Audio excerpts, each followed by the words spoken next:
My wife lets me sleep with prostitutes. My name is Michael, a 34-year-old man married to a beautiful, intelligent, and open-minded woman named Jessica. Our relationship has always been anything but conventional, and our love story is one of mutual respect, understanding, and deep emotional connection. We've been together for 8 years and have 2 wonderful kids who are the center of our universe. But like any other couple, we've had our share of challenges, especially when it comes to balancing our intimate life with the demands of parenthood. From the very beginning, Jessica, now 33, made it clear that she was bisexual and had an open-minded approach to relationships. This openness was one of the many qualities that drew me to her. We shared our deepest desires and fantasies without fear of judgment. This honesty and transparency became the foundation of our relationship. Early in our marriage, Jessica and I often talked about exploring our sexual desires with others. We both fantasized about a threesome with another woman, but finding the right person proved to be more challenging than we anticipated. Despite our efforts, we never found someone who clicked with both of us. Over the years, our attempts at finding a suitable third faded into the life took a turn when Jessica gave birth to our second child. The sleepless nights, the constant demands of a newborn, and the responsibility of a toddler took a toll on her libido. I noticed the change, and so did she. While my sexual appetite remained high, Jessica's had waned significantly. We talked about it openly, and I could see the frustration building up inside me. I tried to be patient and understanding, but my growing sexual frustration began to affect my daily life and our relationship. One evening, after putting the kids to bed, Jessica and I sat down to have one of our many heart-to-heart conversations. She looked at me with her piercing blue eyes, a mixture of concern and determination in her gaze. "Michael," she began, "I can see how frustrated you've been lately. It's affecting you, and it's affecting us. I want you to be happy, and I want us to be okay. I've been thinking about a solution, something that might help." I listened, intrigued and slightly apprehensive. Jessica had always been full of surprises, but I couldn't have predicted what she was about to suggest. "I know we've talked about finding someone for a threesome, but we never found the right person. What if we tried something different? What if you went to a brothel?" Her suggestion caught me off guard. In our country, brothels were legal, and the idea wasn't as shocking as it might be elsewhere. Still, it was unexpected. Seeing the confusion on my face, she continued, "I mean it, Michael. I want you to be happy and fulfilled. If going to a brothel can help with that, then I support it.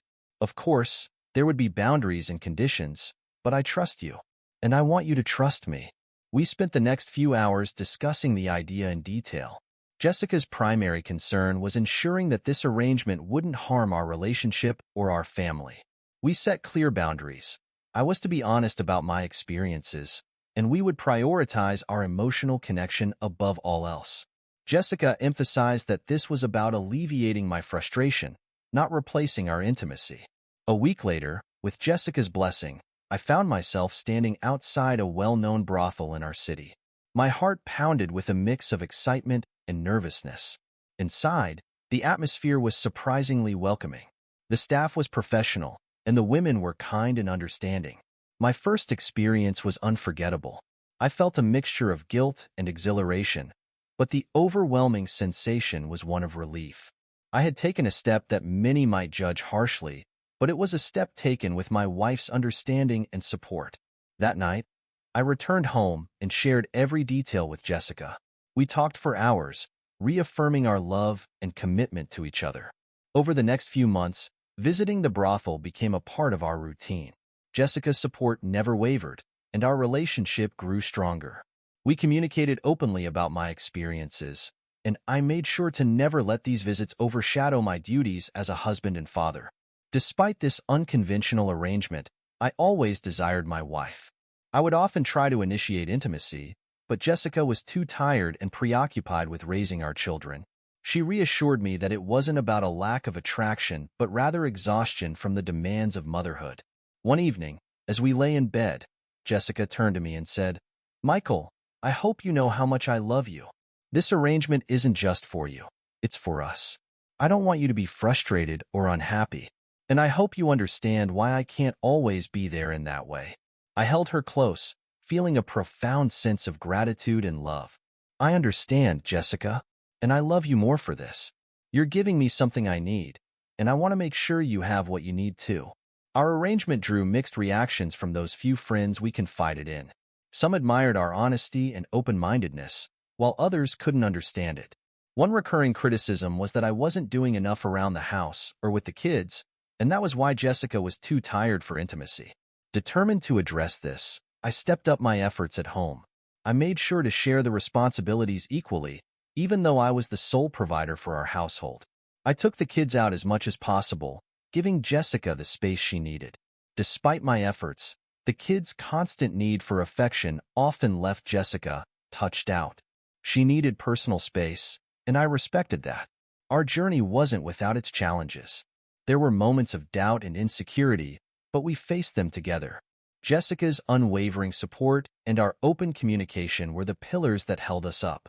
Every time I returned from the brothel, we would talk, reconnect, and reaffirm our love for each other. One particularly challenging time came when our eldest child started school.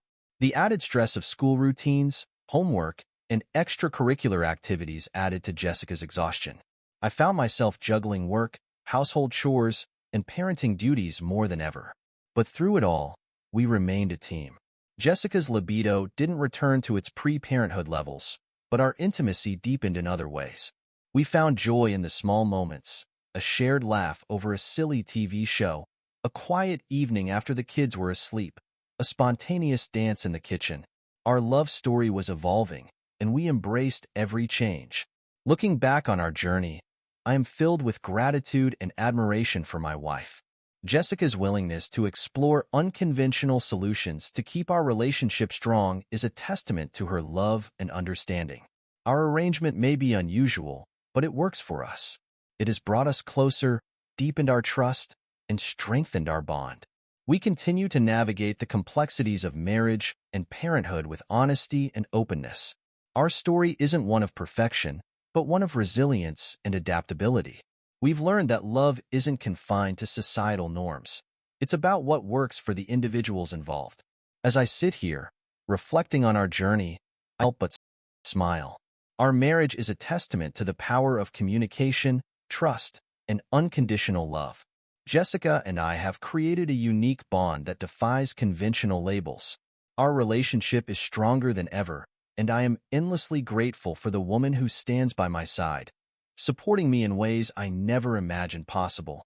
To anyone reading our story, I hope it serves as a reminder that every relationship is unique. What works for one couple might not work for another, and that's okay. The key is to communicate, understand, and support each other in every way possible. Love isn't about fitting into a mold.